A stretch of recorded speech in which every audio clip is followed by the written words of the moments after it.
The snow was so deep that every step felt like a march toward death.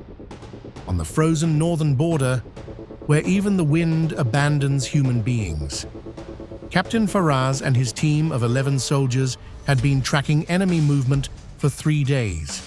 The temperature had dropped to -35 degrees. Rifles were freezing, and the ice forming on the soldiers' faces could not hide the fear in their eyes. At exactly 2:17 a.m., a strange voice crackled through the radio static. "They are close to us." And then complete silence. The team's second checkpoint was only 4 kilometers away, but all contact with it had already been lost. Despite the raging snowstorm, Faraz decided to move forward. As they climbed higher into the mountains, they began noticing fresh bloodstains scattered across the snow. One soldier whispered nervously, "Sir, these are not our boot prints." Everyone tightened their grip on their rifles.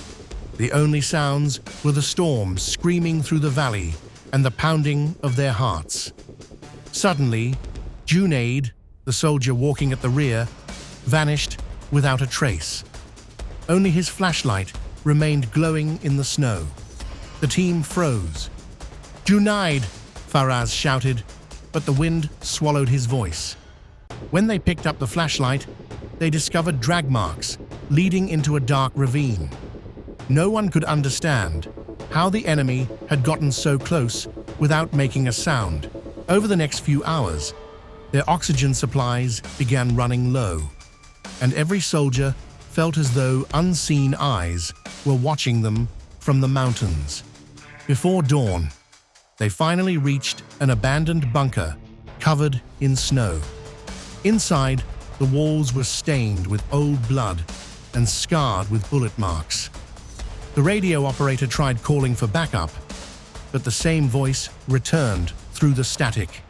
"Go back." The team's faces turned pale. It was the voice of their missing checkpoint commander, a man who military records claimed had died 2 days earlier. Faraz ordered a full search of the bunker.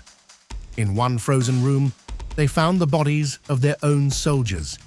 But the most horrifying detail was the terror frozen onto their faces, as if they had seen something beyond human understanding before they died.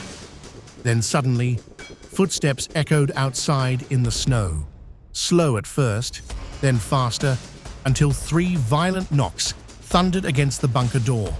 Every soldier aimed their rifle. No one even dared to breathe.